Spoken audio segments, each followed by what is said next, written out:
Nancy एक hotel के कमरे में आराम से बैठ जाती है।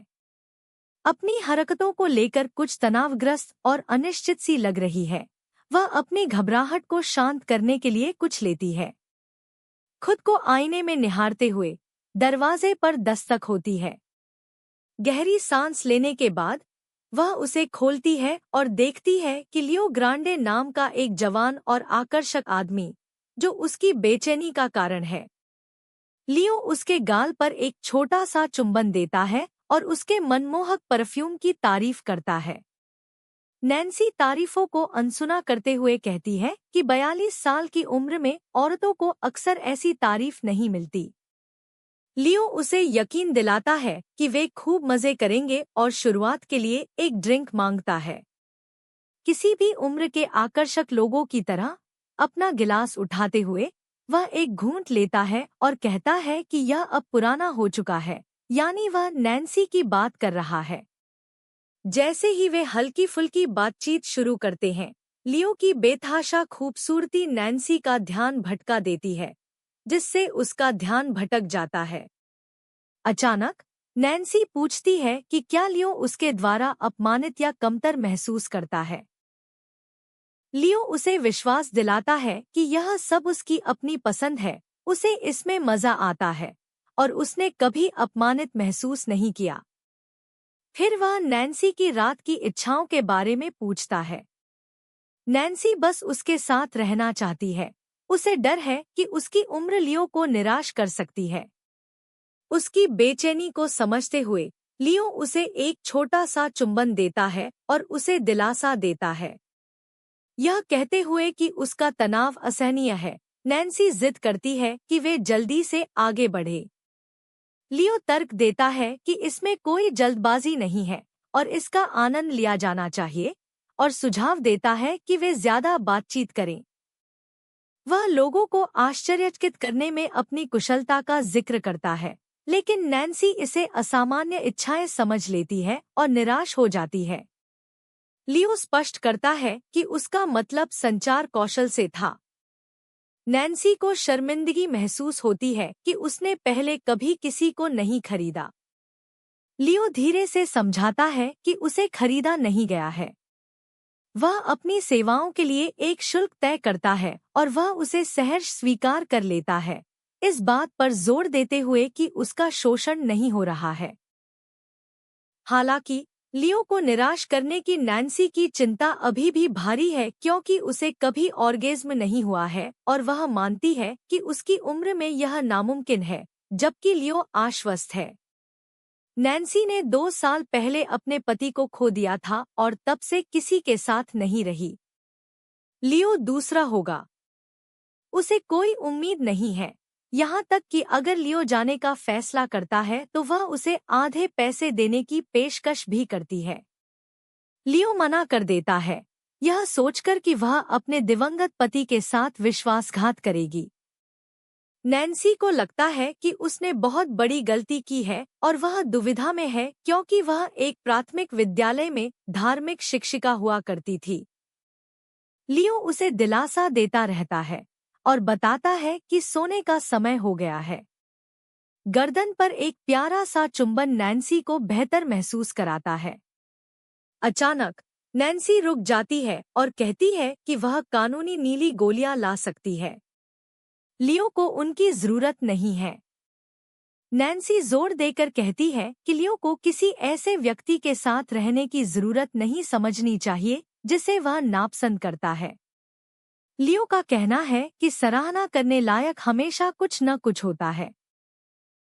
यह जानकर कि लियो का सबसे बड़ा साथी 82 साल का है, नैन्सी को थोड़ी राहत महसूस होती है और वह उसे खुश करने के तरीके पूछती है। लियो उसके होठों और गर्दन की तारीफ करता है और उसकी बेचैनी कम करने की कोशिश करता है। जैसे ही वह उसे चूमने के लिए झुकता है, नैन्सी जल्दी से कपड़े बदलने के लिए बाथरूम चली जाती है। इस बीच लियो खुद को तैयार करता है और नैन्सी की बेचैनी साफ दिखाई देती है। लियो इंतजार करते हुए एक ड्रिंक पीता है और चॉकलेट बार का मजा लेता है। आखिरकार नैन्सी बदलने की हिम्मत जुटाती है। लियो उसके आकर्षक रूप की तारीफ करता है और उसे चूमने के लिए आगे बढ़ता है, लेकिन नैन्सी चॉकलेट की खुशबू की शिकायत करते हुए पीछे हट जाती है। लियो के फ्रेश होने के बाद नैन्सी आगे बढ़ने का फैसला नहीं करती, पूरा भुगतान करने की पेशकश करती है और लियो को जाने का सुझाव देती है।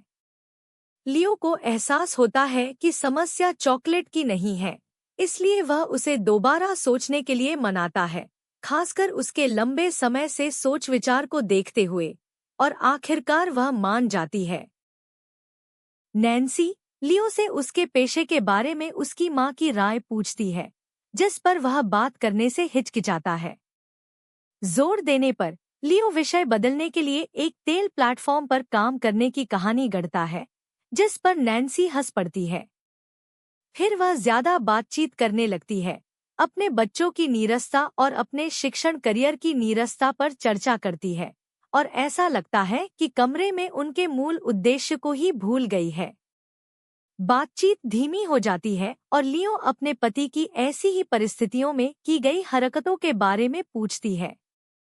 नैन्सी बताती है कि उसका पति बस नंगा होकर सो जाता है और 31 सालों से उनका रिश्ता बिना किसी प्रयोग के साधारण सा ही रहा है, और आखिरकार वह गहरी नींद में सो जाता है। लियो उसके खुलासे से हैरान हो जाता है और उसे सहानुभूति से देखता है। नैन्सी के मन में हमेशा से ही तरह तरह की इच्छाएं रही हैं, जिन्हें उसके पति ने अनुचित समझकर दबा दिया है। आंसू भरी आंखों से नैन्सी अपनी जवानी के दिनों में तुर्की में बिताई छुट्टियों को याद करती है। वहां उसकी मुलाकात एक मनमोहक युवक से हुई थी, और उसका स्पर्श उसके लिए अब तक का सबसे रोमांचक अनुभव था। अगले दिन उसे घर लौटना था, और तुर्की में ज्यादा समय न बिता पाने का अफसोस उसे तब से सता रहा है। लियो उसे जोश से चूमता है, जिससे एक अविस्मरणीय शाम बन जाती है। कुछ दिन बाद वे उसी कमरे में फिर मिलते हैं। लियो नैन्सी को पहले संतुष्ट कर पाने पर अपनी खुशी जाहिर करता है। नैन्सी, जो कई अनुभवों से चूक गई थी, उन पर शोध करने के बाद लियो के साथ उन्हें दोहराने और अन्य अपरंपरागत गतिविधियों का अनुरोध करते हुए उन्हें आजमाने के लिए उत्सुक है।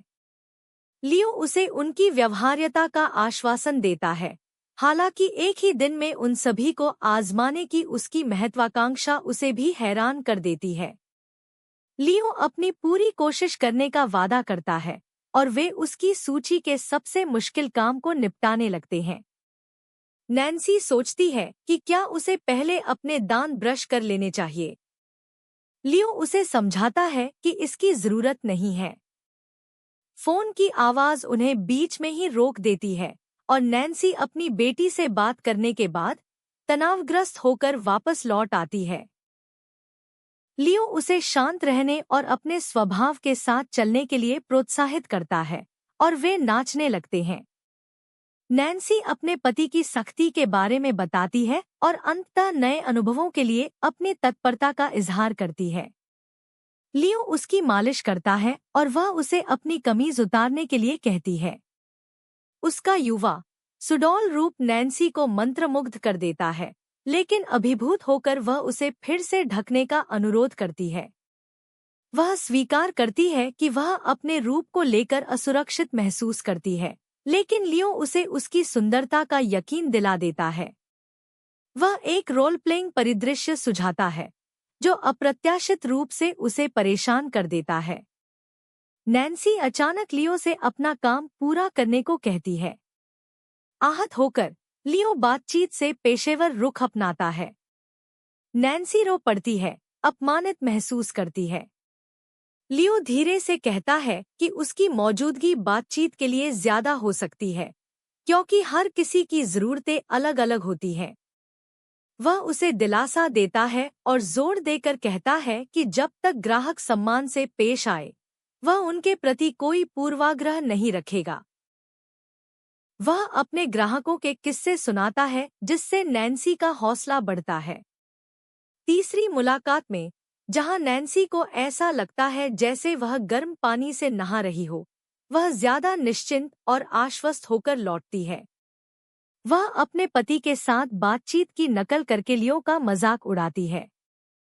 नैन्सी लियो की खूब तारीफ करती है, उसकी सूची पूरी करने के लिए आभारी है और अपने दोस्तों को उसकी सिफारिश करने का वादा करती है। लियो विनम्रता से दावा करता है कि वह बस अपना काम कर रहा है। नैन्सी उसकी असली पहचान जानने को उत्सुक है और मानती है कि अब समय आ गया है कि वे एक दूसरे को पूरी तरह से जानें, लेकिन लियो की ओर से उसे अनिच्छा का सामना करना पड़ता है और वह सिर्फ इतना बताता है कि उसका नाम लियो ग्रांडे है। नैन्सी उसे यह कबूल करके चौंका देती है कि उसने उसकी पृष्ठभूमि की जांच की है और उसकी असली पहचान जानती है। निराश होकर लियो जल्दी से कपड़े पहनता है और उसे चेतावनी देता है कि वह उससे दोबारा कभी संपर्क न करे। उसकी प्रतिक्रिया से हैरान नैन्सी को एहसास होता है कि उसे उसकी सीमाओं का सम्मान करना चाहिए था। जब वह गलती से उसका असली नाम इस्तेमाल कर देती है तो लियो भड़क उठता है। बदले में वह चेतावनी देता है कि उसकी असली पहचान उजागर करना ठीक नहीं होगा, खासकर एक पूर्व धार्मिक शिक्षिका के लिए जो एक युवक के साथ होटल में पाई गई थी। नैन्सी तर्क देती है कि उसे लगा था कि वे विश्वास बढ़ा रहे हैं और अपनी व्यवस्था के बाहर भी दोस्त बन सकते हैं। लियो अपने दुखों का खुलासा करते हुए और अपनी मां के लिए खुद को एक खोखला इंसान बताते हुए गुस्से में बाहर निकल जाता है, लेकिन जल्द ही अपना भूला हुआ फोन लेकर वापस लौट आता है। अपनी बेचैन खोज में वह फोन ढूंढ लेता है, नैन्सी को बचे हुए समय के लिए पैसे वापस करने का आश्वासन देता है, एक छोटा सा अलविदा चुंबन देता है और चला जाता है। नैन्सी टूटकर बस उसे जाते हुए देख सकती है। कुछ दिनों बाद उसी होटल के कैफे में इंतजार करती हुई नैन्सी स्क्रीन पर दिखाई देती है। हम देख सकते हैं कि जब वह होटल के कर्मचारियों को बताती है कि वह एक दोस्त का इंतजार कर रही है, तो वह अपने सख्त रवैये से काफी घबरा जाती है। शुरू में उसे पहचानने में नाकाम रहने वाला एक कर्मचारी उसका पूर्व छात्र निकलता है। जब नैन्सी कहती है, अगर तुम यहाँ काम कर रही हो तो मैंने तुम्हें ठीक से ट्रेनिंग नहीं दी होगी, तो लड़की चौंक जाती है। तभी लियो वहां पहुंच जाता है। यह देखकर कि उसकी टीचर इतने जवान और खूबसूरत आदमी से मिल रही है, लड़की का शक और बढ़ जाता है। हालांकि लियो कुशलता से इस संकट को संभालता है और कहता है कि वे नैन्सी की कार खरीदने के लिए मिल रहे हैं। पिछली मुलाकात में हुई घटनाओं के बावजूद लियो सिर्फ बातचीत करने के लिए नैन्सी से मिलने के लिए राजी हो गया था। नैन्सी बताती है कि पिछले महीने उसने वो सब कुछ अनुभव किया जो वह बचपन में नहीं कर पाई थी और उसे उससे जो ऊर्जा मिल रही है वह उसे महसूस हो रही है। वह यह भी बताती है कि वह अपने सभी दोस्तों को रजोनिवृत्ति के गुरु लियो ग्रांडे की सिफारिश करती है और उसका असली नाम सुसान रॉबिन्सन है। दूसरी ओर लियो कबूल करता है कि उसने आखिरकार अपने भाई को अपनी नौकरी के बारे में सच बता दिया और हालांकि उसके भाई ने उसे जज नहीं किया, फिर भी यह उनकी मां के लिए एक निराशा बनी हुई है। जब लियो 15 साल का था तो उसकी मां ने उसे कुछ दोस्तों के साथ एक अप्रत्याशित स्थिति में पकड़ लिया और उस पल के बाद से उसने लियो को कभी भी उसी नज़र से नहीं देखा। समय ने इस दरार को नहीं भरा है। बेकी बिल लेकर आती है और नैन्सी पहले उसे और दूसरी लड़कियों को गलत नामों से पुकारने के लिए माफी मांगती है और स्वीकार करती है कि लियो के साथ उनकी अक्सर बातचीत होती थी। वह लियो के प्रभावशाली कौशल की ओर भी इशारा करती है और सुझाव देती है कि वह बेकी के साथ भी समय बिताता है। बेकी हैरान होकर अपनी पूर्व शिक्षिका की बात सुनती है और फिर नैन्सी और लियो के साथ कमरे में आ जाती है। वे एक लंबी रात साथ बिताते हैं और नैन्सी के मनचाहे अनुभवों की एक पूरी सूची तैयार करते हैं। रात के अंत में नैन्सी को जीवन में पहली बार सचमुच संतुष्टि का एहसास होता है। यह उनकी आखिरी मुलाकात है और वे एक दूसरे को अलविदा कहते हुए एक दूसरे को शुभकामनाएं देते हैं। नैन्सी आईने में देखती है, गहरे सुकून भरे विचारों में खोई हुई, और इस तरह हम इस कहानी के अंत तक पहुंचते हैं। अगर आपको यह रिकैप पसंद आया हो तो लाइक बटन दबाना और चैनल को सब्सक्राइब करना न भूलें।